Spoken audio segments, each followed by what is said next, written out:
Ladies and gentlemen, I thought it'd be fun if we had some guesses about how the race is gonna go. How is this race gonna go? If we make some predictions now and I get egg on my face and I'm completely wrong, then you can go, ha ha ha. But if I get it right, I'll look like a genius. What a winner. What a winning combination.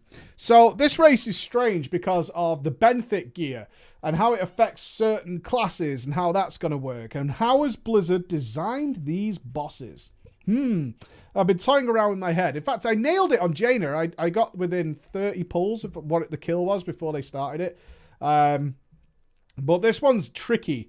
A little tricky. Let's put it this way. From a viewer and casting perspective, I want a super close race that's going to last a few days where we come right down to the wire and then we get the winner, which hopefully for me will be Method.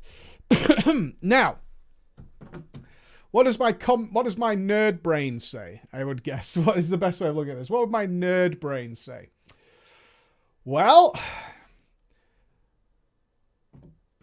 Method clearly know, as do all the other top guilds, that there are some classes that aren't going to get that much more powerful with gear once the race starts. Now, they will gain power. That's true. They will gain power. There will be some pieces that are going to be really, really good. But they're not going to gain astronomical power because a lot of the gear, the Benthic gear, the Azerite is really easy to get. I've checked through some of the gear logs. A lot of people already have their heroic pieces, and the mythic pieces would be more powerful, but not like amazingly more powerful. And of course, access to heroic splits and things and all that kind of stuff.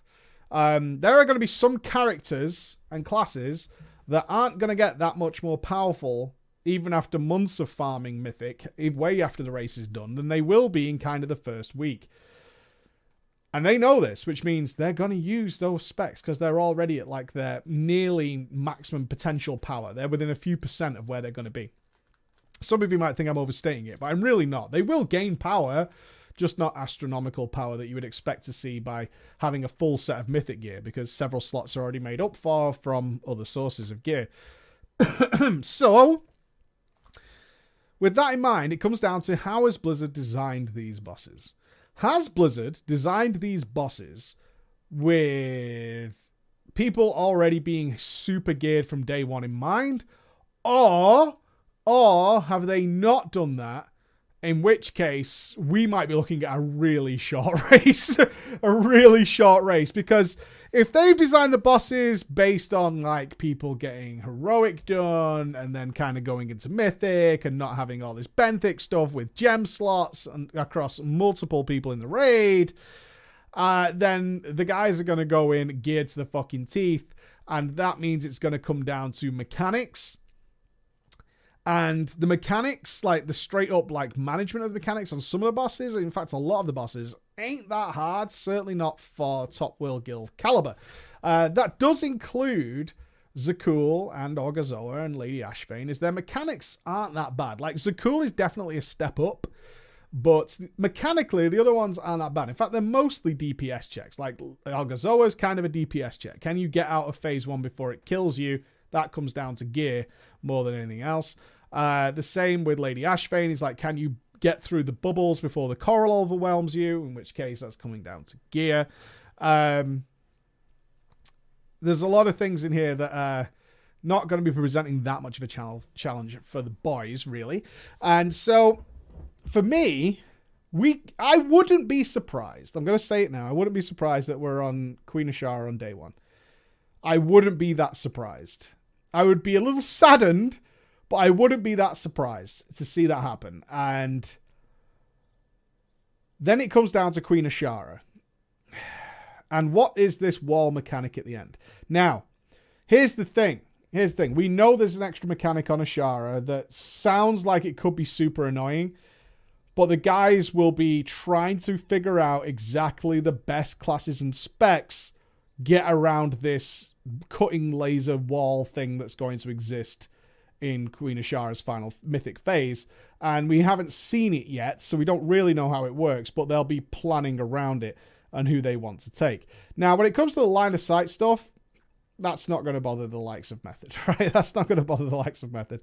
Running behind a mob to get a spear to go through it ain't going to bother the guys that much. That's not going to be a big deal. it really comes down to... I am worried. I'll be honest with you guys. I'm really worried that this is actually going to be a super short tier. Like 3 days or something. I'm actually like, 2 days. But at the same time, if it's not, and it's not really a gear thing, and it's mechanics, it still shouldn't be that bad. Because the guys are good at mechanics, right? They're mechanically sound. They really are. On top of that, and this has to be mentioned. Method's got to be looking to come in and not just win, to dominate. They have to. That's got to be the mindset the guys are going with. If I was to guess, if I was to be what is being said, it's like it's not good enough that we win. We need to crush this raid. And I think they'll have been building up to that. Like, we're not just here to win. Because Scripe said something really interesting after Pieces won UNAT, is that it's not enough that we are world first anymore. It's not enough. In fact, the guys are used to that. We shouldn't win because we can class stack and things like that. We should win because we're fucking Method. And we come in and we fucking destroy. Just like they did with Jaina, where they had the world first and the world second, like killing it and then killing it immediately again the next day. That's the kind of domination they want to demonstrate here. And I think after Una, I interviewed the guilds. Remember, I interviewed Pieces, I interviewed Method, and there was definitely like some people getting a kick up the arse. We also know that people like Roger are coming back. We know they've got some new healers that have come across from the US. They know they've bolstered their roster in various places to strengthen it and make it better. And I think this time the guys want to come in and fucking dominate. Now, will the boss allow them to do that is the big question. I just don't see, unless it's like broken, like Kill Jaden levels of broken, in which case it's just like, this is just so dumb, like, to even deal with. Like, this fight is so fucking dumb. Because we know Blizzard doesn't have a testing team capable of killing their own mythic bosses. Right? Which is so dumb. It's so dumb. But that is the situation, is we know that. Is that they do it with like invulnerability on, and they do it with like checking it's all kind of working as best as they can find out. And that's how we end up walking into bosses like fucking Fallen Avatar and Kill Jaden, where the numbers are like, did you even do the math on this, guys? Because this is fucking stupid.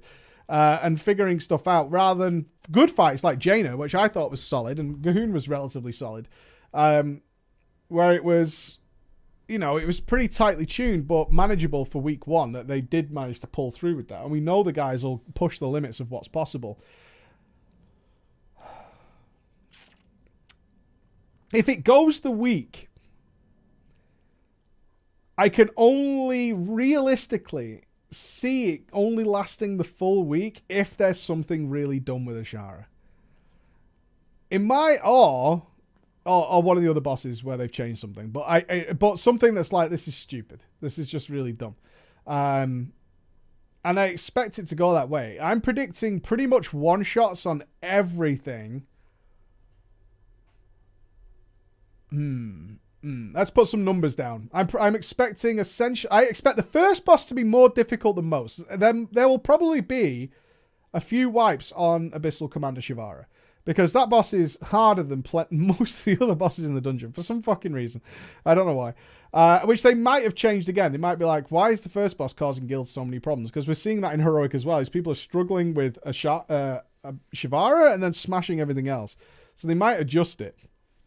But there might be a wipe or two on Abyssal Commander, although I don't expect there to be, because it's a Zul'Harak mechanic, and I'm pretty sure everybody in the guild has already dealt with that kind of stuff. It wasn't, I could tell you from our testing, we were like, oh, it's Zul'Harak, and we just fucking dealt with it. It was fine. Blackwater Behemoth is a one-shot, right? Radiance of Ashara is a one-shot, because that fight is fucking terrible. It's absolutely terrible. Let me bring up my list here as we go through this. I know I'm doing this very laid back, but I'm trying to make sure it's not out of the realms of possibility. Lady Ashvane is going to be a DPS check, so that's kind of like Fetid Devourer in a way. It's either doable or it's not. So the first time we might see the guys break away, if it's not doable and they realize it very quickly, the breakaway for heroic splits and maybe Mythic Plus spam would be Lady Ashvane. Orgazoa, I'm pretty sure if you can do Ashvane, you could do Orgazoa. So I don't expect Orgazoa to last very long. The Queen's Court shouldn't take too long. I don't think. We've already dealt with the extra mechanics that the Queen's Court does in Mythic. We have tested it on Mythic, but they also moved some of the heroic things to Mythic that we'd already dealt with, and they weren't that hard to deal with in the first place. Although that fight has teeth on heroic, unquestionably. It doesn't take much to screw that fight up and get it wrong, but I think the guys will be fine. Zakul. Zakul requires a lot of communication and a lot of management, which again shouldn't be a struggle for the guys, I don't think. Unless there's something at that fight they're not really aware of, but I would expect quite a few wipes there. I don't expect many, many wipes until Zakul. That's what I'm saying. Until Zakul. Kind of like what happened in BFD where it hit Mechatalk and Stormwall. I think it might hit maybe a few wipes on Queen's Court, and then quite a few wipes on Zakul while they get it right. But again, I'm sort of predicting that they probably kill that very quickly, if it's doable. And then to Queen Ashara. The problems that could arise at Queen Ashara is that like the ads just have lol HP, like lol amounts of HP. Where they might do something wacky where they like allow it to go into the middle and then try and soak it using some sort of crazy discipline priest strategy. All these kinds of ideas. But Queen Ashara, I think Queen Ashara, this is what I'm going to say. I think either Queen Ashara dies within like a day, or it lasts till right at the very end of the reset and maybe into next reset. It's going to be something like that. It is going to be something like that because I feel like this, based on the amount of bugs that fight had on all of the tests we did, where it was broken in so many different ways, how broken it was on the release of it actually going live, like on Heroic, it was so jank. It was so fucking jank, Queen Ashara. That I feel like whatever they've added to Mythic is just going to be fucking busted. Like, flat busted. And they might take a long time to... But given the fact the World First Race is now, like, so many guilds all demonstrating this, they might fix it relatively quickly. Who knows? Who knows? But that's my prediction of how it's going to go. I wouldn't be, like, shocked, is what I want to say. I wouldn't be super shocked if this is, like, a 3-day tier. I wouldn't be super shocked if that happens. If not less. But I feel like it's all Queen Ashara. I think we're looking at a one boss raid that is all Queen Ashara, and I just feel like if there is something, it's going to be busted. Like, super jank. And I'm kind of looking forward to cast that. So those are my predictions. I'm there right now. As you see this, that I'm there right now. So you guys probably already know the answers to some of this. This video might not age very well at all. But either way, I'm putting it out to you guys. Thank you so much for listening. Bye-bye.